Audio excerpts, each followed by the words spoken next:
同心築夢，共謀發展。粵港澳媒體灣區行第3場聯合採訪活動啟動，高 Sir 從港珠澳大橋前往珠海探索。粵港澳3地將舉辦15運會，我們去到珠海規劃展覽館，了解珠海賽區的相關情況。好啦，咁啊嚟緊咧15運會咧就嚟舉辦啦嘛，咁啊其中咧我哋今次呢個團啦嘅一個珠海嘅行程咧就係話有一個咧首創嘅一個賽事1天跨3地啊，咁啊包括咧係粵港澳係啦，咁啊呢個咧亦都體現咗咧我哋叫一個我哋叫互聯互通啦嘅一個體現啦嚇，咁啊希望咧就係賽事順利舉行啊，亦都非常期待，亦都咧大家可以嚟到珠海嗰邊咧去觀看賽事嘅。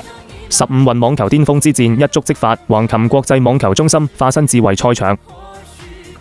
我今日嚟到一個咧好靚嘅場館啊，打網球咁咧。後邊咧，即係呢個咧媒體團嘅一個咧訪問狀況係啦，壯舉啊！5千座中心球場加全球直播，8路視角鎖定每個精彩瞬間。鄭欽敏、張之臻等國手強勢集結，頂級對決。賽事聯動文旅套票，暢玩琴澳地標。這裏不僅是賽事主場，日常還開放專業訓練體驗。快來感受網球激情，見證榮耀時刻。15運火熱進行時，珠海唐家古鎮驚豔出圈。這座南中國海第一鎮，撞着百年僑鄉故事與非遺瑰寶，漫步1.28平方公里歷史街區，打卡活化古建，體驗非遺工坊，品味唐家茶過的軟糯鮮香。粵劇唱腔耀亮，光影秀點亮古巷。觀賽之餘，來這裏感受古今交融的獨特魅力，睇比賽、遊古鎮、品美食，等你來珠海咯！